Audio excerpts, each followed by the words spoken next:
Hello, fellas. Hello, John. G'day. Hi, John. G'day. How are you? G'day. Good to meet you, mate. All right. Yeah, good. Oh, there they are. Look. Do you knock? Is that a thing you do? Okay.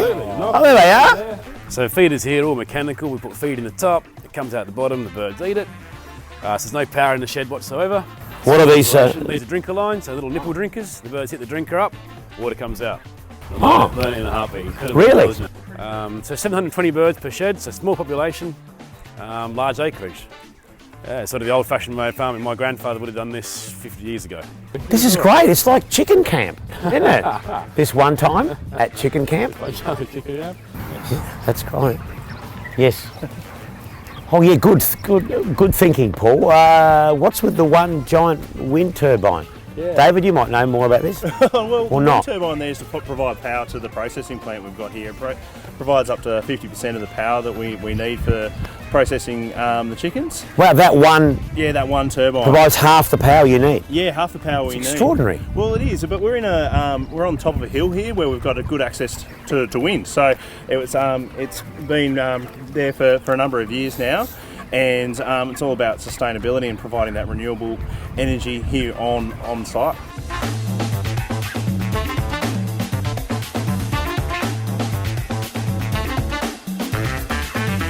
So this particular bird's quite interesting. He's been out eating plenty of grass. His legs quite orange, quite yellow. Yes. That's quite a defining factor of the EFR bird, is that it's generally a more yellow skin. Is that a good thing or a bad thing? It's a good thing. It means it's eating more than just chicken feed. It's eating the bugs, it's eating the grass, it's eating roots. So it's more yellow, pronounced colour in the beak.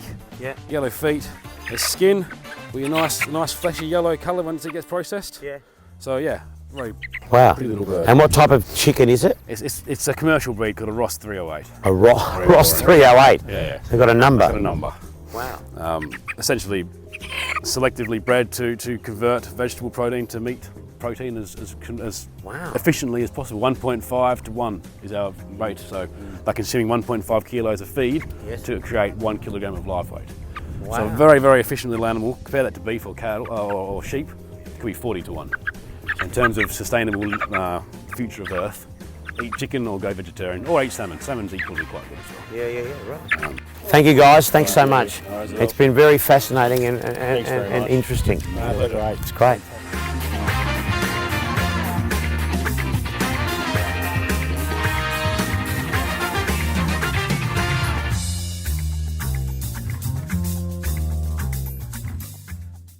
So we're here at Customs House to meet Chef Kirk. Welcome, Chef. Thank you. How are you? Welcome to the show, I should say. We brought you some chicken, some Nichols ethical free-range chicken. Absolutely. Hopefully you've got a lovely recipe for us. Yeah, truffles. Truffles. I'm excited. Haven't seen truffles for a long time. So, shall we get into it? Let's do it. Fantastic. Shane, So take me basically, through we're it. going to take the legs off, Yeah. and we're basically keeping it attached to the rib cage. So something like this. You just sort of halve it. So yeah, so the whole idea is that we're going to cook this on the bone, and the flavour should be incredible. So that's basically a cream. So yeah, I'm looking forward to cooking this up. So I'm going to put a bit of the clarified butter, throw a little bit of this Tasmanian smoked salt on there as well. Yum. But this salt's made by Don and Miffy down at Snug, and it's quite amazing. So basically we're going to go breast down. All right. You just leave that there, do you? Just in the So pan. we're just sealing it off. So at this stage we're sealing it off. Probably seal it for about 2 or 3 minutes, get a little bit of colour on there, get the flavour happening. Caramelisation is all about flavour. And then we're going straight into the oven, the combi oven, and then we'll cook for about 20 minutes, 25 minutes. Oh, right. Then we rest it. So I'm going to use a bit of the beautiful Meander Valley salt butter, the salted butter. It's made in the north of the state, incredible, beautiful green pastures. Throw this in, look at that. Baste the chicken. So that's basically ready to go into the oven. Beautiful. So the next step is truffled semolina gnocchi. First thing we do, Do you know what he's talking about? Yeah. Great. milk, I'm happy. half milk, half cream. The salt in here. All right, a little bit of salt. And Here it comes. this little fella in here. Can we all guess what it is? I know what it is because I looked at it before. There goes the mystery. It's the truffle. What do they not? Is that how you buy it in No. the shops? So if you you actually store the truffle in rice, if you're doing a risotto and what have you, it actually imparts the truffle flavour into the rice. You're going to put that truffle. All right, so we're going to shave some of this in here. There's about 2,750 $200 worth. So we're just going to pop that onto the heat over here. Does that need stirring? It just stays there. No, we'll just bring it to the boil. We're going to throw some more of this beautiful Meander Valley butter in here. Do you want to separate 6 eggs for me, please? Yep, I do. Run it through your hand. There's another way you can do it too. And we you actually crack all the eggs this little in. nerve bit that gets stuck? The membrane pouring into your hand. Yeah. So let it just drizzle through your fingers. Yeah. And then you seal off the membrane with your fingers. Yeah. Pass it into the other hand. Oh, look at that. I'm just going to put this here gently and then just give it a bit of that. And we have actually washed our hands very thoroughly. No, we haven't. Incorporate the semolina into the milk. All right, then we're going to cook it out. Add the egg yolks, a little bit of Parmesan cheese, which I think is down the end there. And then we're going to set it, cut it out, pan fry it to order. So this is where we need to get that flavour into this milk and cream. So a little bit more. I don't measure. No, Who measures? Thank you, sir. What was that cheese? A little bit of Parmesan through there now. Fantastic. Parmesan and truffle. That'll have flavour. Yeah. Incredible. So that's pretty much ready to go. Your beautiful eggs have gone in there. My pleasure. Well, they're not too bad. Do you need the whites in there as well? No, thank you. No. So we're just going to cook that out on the stove for a little bit. This is the gnocchi. We form it. So we're going to basically set it now. Is that why they call you Paul Foreman? Because you're the former of the gnocchi. Oh, wow. The dad jokes are just coming thick and fast. I have 2 children now. Look Oh, out. yeah, you better be ready. All right, there it is. How do you Get form another. it? So baking paper. Yep. Could you do the same, if you didn't have baking paper, could you do the same with Chuck's Super White? So we're basically just forming it in there. You can put another tray on top so it forms nice and flat. Yeah. Refrigerate it, let it set. Then we cut it out, which we'll do later on. Pan fry it to serve with the chicken. So next up, we're going to do a sweet corn custard. What do you got? Milk? So we've got a bit of milk. There's a little bit of a half and half thing happening again. Half of something for milk? Half of whole milk. You do the same thing, Kirk. Do you just Cream. guess what goes in there, measurement There we wise? go, that'll work. I write standard recipes mostly after the guesswork. Right, okay. Yeah. But, you know, just for, we've got our beautiful smoked salt again, because I do love it. Then we're going to pop it over to our stove over here.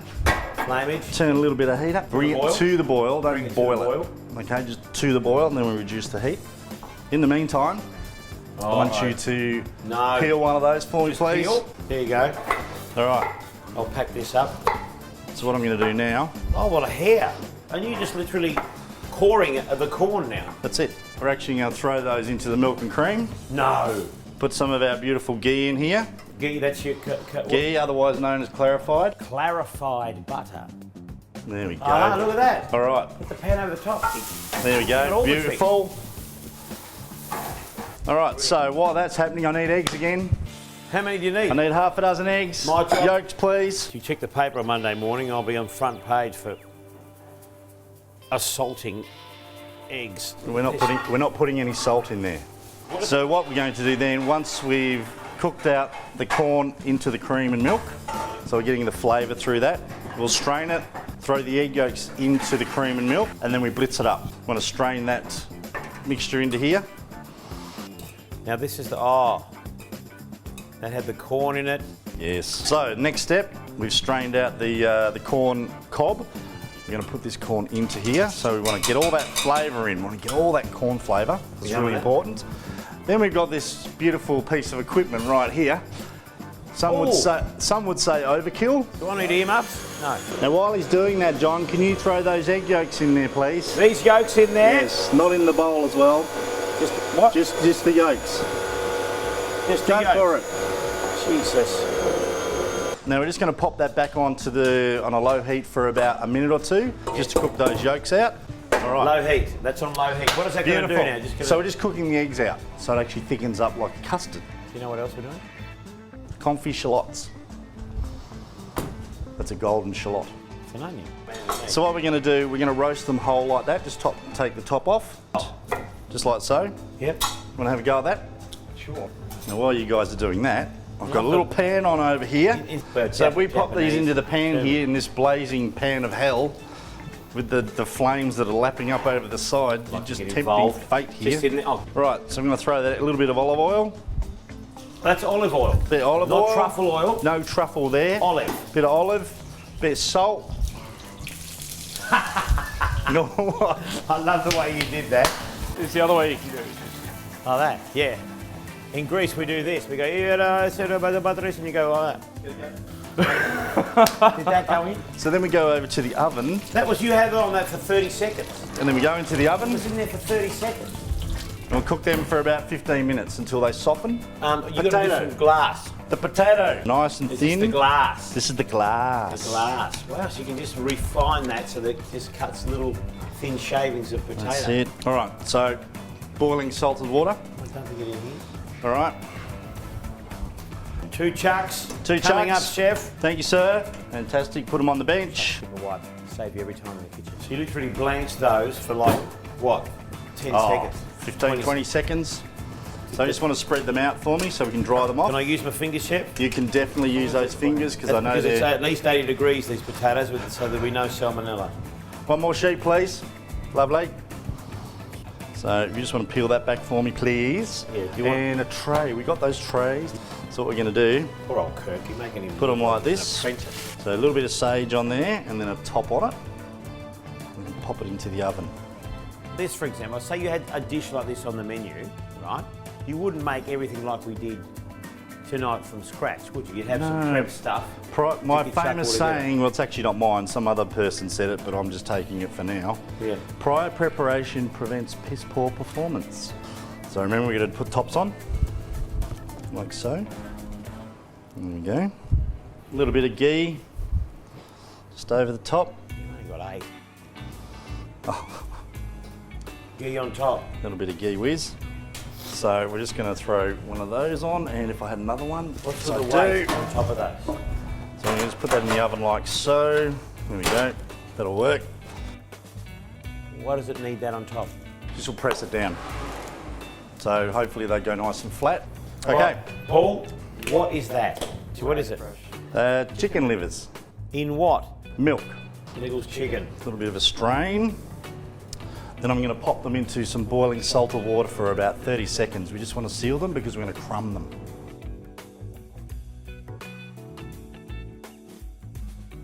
Oh my goodness. All right.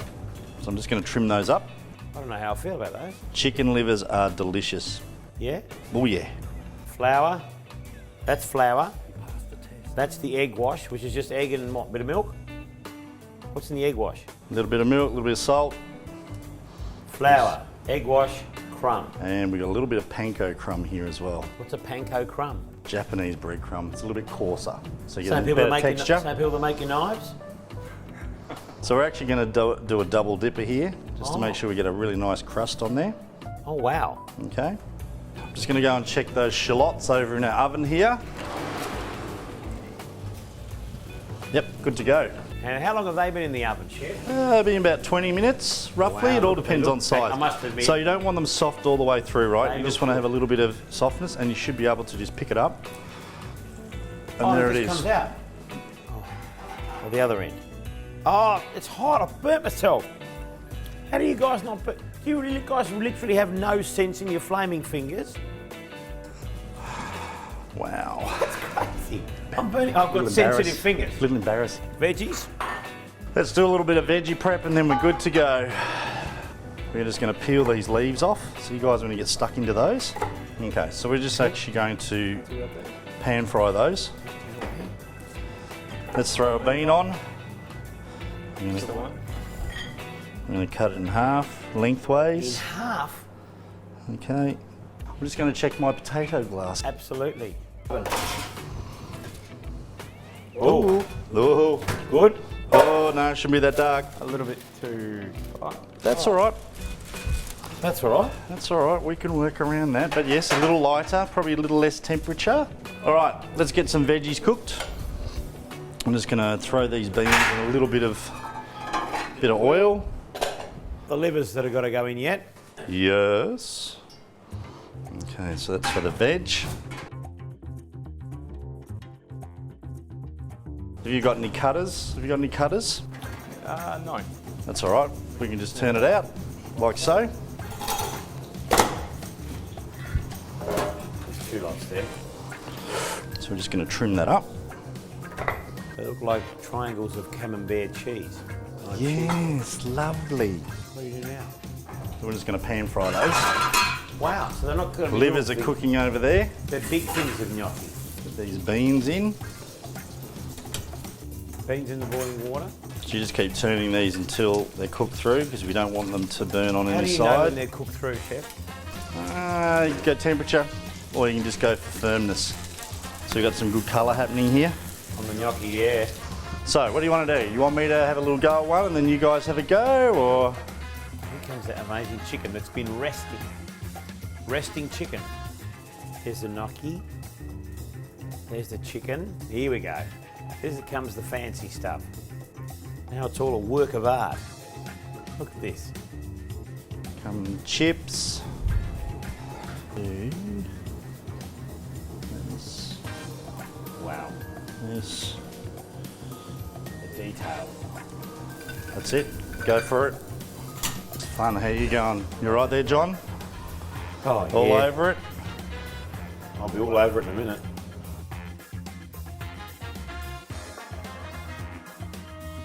Would you like some corn, Chef? Thanks, brother.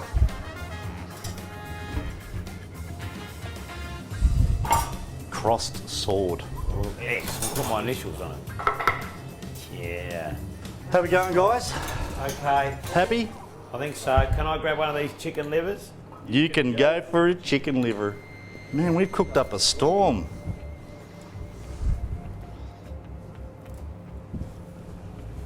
Lovely. Right. Ready to go. Happy? Shall we do it? I'm happy. I want to get excited. stuck in. I'm ready to go. Let's go.